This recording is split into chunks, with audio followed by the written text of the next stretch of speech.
السلام علیکم ناظرین، میں نور جنت فاطمہ آج پھر حاضر ہوں کچھ نئے سوالوں کے ساتھ۔ آج پھر ہمارے درمیان مرکزی مدرسہ جوہر اسلام دارالبنات کی پرنسپل عالمہ و فاضلہ شمع فاطمہ حاضر ہیں۔ آج ہم ان سے جانیں گے میت کو غسل کس طرح دیا جائے اور غسل میں کیا کیا ضروری ہے اور سنت طریقہ کیا ہے۔ آج ہمارے معاشرے میں بہت ساری عورتیں ایسی ہیں جو دینی تعلیمات نہ ہونے کی وجہ سے صحیح طریقے سے غسل نہیں دیتی ہیں۔ آج ہم غسل کا مکمل طریقہ سیکھیں گے۔ اب آپ لوگوں کے سامنے شمع فاطمہ اپی۔ السلام علیکم ورحمۃ اللہ۔ آج میں میت کو نہلانے اور کفن پہنانے کے مسئلے پر گفتگو کروں گی۔ آج ہمارے سماج میں اکثر لوگ اور خاص کر کے عورتیں تعلیم یافتہ نہ ہونے کی وجہ سے مردے کو غلط طریقے سے سنت کے خلاف غسل دیتی ہیں۔ میت کو کس طرح غسل دیا جائے آج میں مکمل بیان کروں گی انشاءاللہ۔ میت کو نہلانا فرض کفایہ ہے۔ بعض لوگوں نے غسل دے دیا تو سب سے ساقط ہو گئے، یعنی سب لوگ گنہگار ہونے سے بچ گئے۔ نہلانے کا طریقہ یہ ہے کہ جس چرپائی یا تخت یا تختہ پر نہلانے کا ارادہ ہو اس کو 3 یا 5 یا 7 بار دھونی دیں، یعنی جس میں وہ خوشبو سلگتی ہو اسے چرپائی وغیرہ کے گرد پھرائیں اور اس پر یعنی چرپائی یا تخت یا تختہ پر میت کو لٹا کر ناف سے گھٹنے تک کسی کپڑے سے چھپا دیں۔ پھر نہلانے والا اپنے ہاتھ پر کپڑا لپیٹ کر پہلے استنجا کرائے، یعنی اپنے ہاتھ سے پیٹ کو آہستہ آہستہ سہلائے، اگر نجاست نکلے تو اسے دھو ڈالے۔ پھر نماز جیسا وضو کرائے، یعنی منہ پھر کہونیوں سمیت ہاتھ دھوئے، پھر سر کا مسح کرے، پھر پاؤں دھوئے۔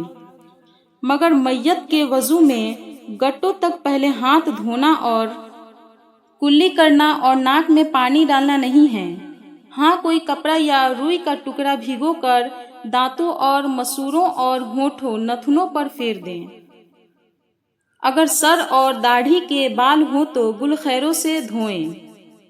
اگر یہ نہ ہو تو پاک صابن سے یا بیسن یا کسی اور چیز سے دھوئیں۔ اگر یہ سب بھی نہ ہو تو صرف پانی ہی کافی ہے۔ پھر بائیں کروٹ پر لیٹا کر سر سے پاؤں تک بیری کا پانی بہائیں کہ تختہ تک پہنچ جائے۔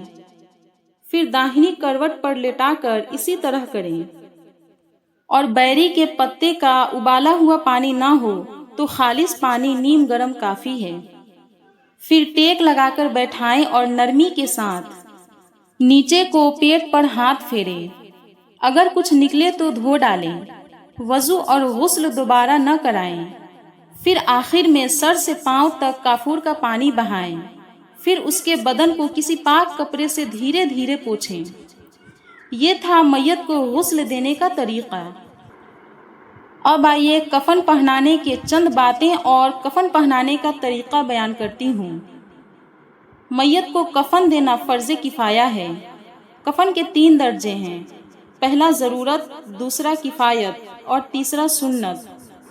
مرد کے لیے کفن سنت 3 ہیں، پہلا لفافہ، دوسرا ازار اور تیسرا قمیض، اور عورت کے لیے کفن سنت 5 ہیں، پہلا لفافہ، دوسرا ازار، تیسرا قمیض، چوتھا اوڑھنی اور 5واں سینہ بند۔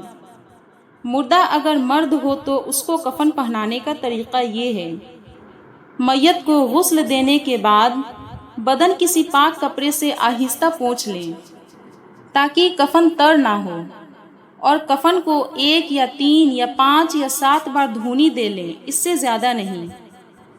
پھر کفن یوں بچھائیں کہ پہلے بڑی چادر، پھر تہبند، پھر کفنی، پھر میت کو اس پر لٹائیں اور کفنی پہنائیں، اور داڑھی اور تمام بدن پر خوشبو ملیں، اور سجدے کی جگہ یعنی ماتھے، ناک، ہاتھ، گھٹنے، قدم پر کافور لگائیں۔ پھر ازار یعنی تہبند لپیٹیں، پہلے بائیں طرف سے، پھر داہنی طرف سے، پھر لفافہ لپیٹیں، پہلے بائیں طرف سے پھر داہنی طرف سے، تاکہ داہنا اوپر رہے، اور سر اور پاؤں کی طرف باندھ دیں تاکہ ہوا سے اڑنے کا ڈر نہ ہو۔ اب مردہ عورت کو کفن پہنانے کا طریقہ بتاتی ہوں۔ عورت کو کفنی پہنا کر اس کے بال کے 2 حصے کر کے کفنی کے اوپر سینہ پر ڈال دیں اور اوڑھنی آدھی پیٹھ کے نیچے سے بچھا کر سر پر لا کر منہ پر نقاب کی طرح ڈال دیں کہ سینہ پر رہے کہ اس کی لمبائی آدھی پیٹھ سے سینہ تک ہے اور چوڑائی ایک کان کی لو سے دوسرے کان کی لو تک ہے۔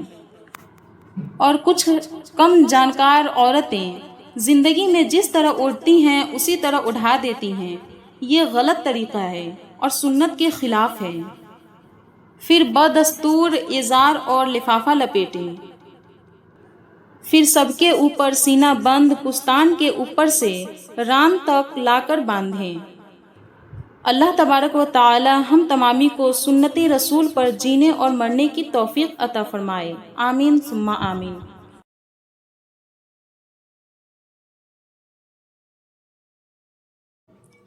ناظرین، اسی طرح کا اسلامک انفارمیٹیو ویڈیوز کے لیے ہمارے چینل کنیز فاطمہ کو سبسکرائب کریں اور صدقہ جاریہ کی نیت سے دوسرے بھائی اور بہنوں تک شیئر کریں۔ السلام علیکم ورحمۃ اللہ۔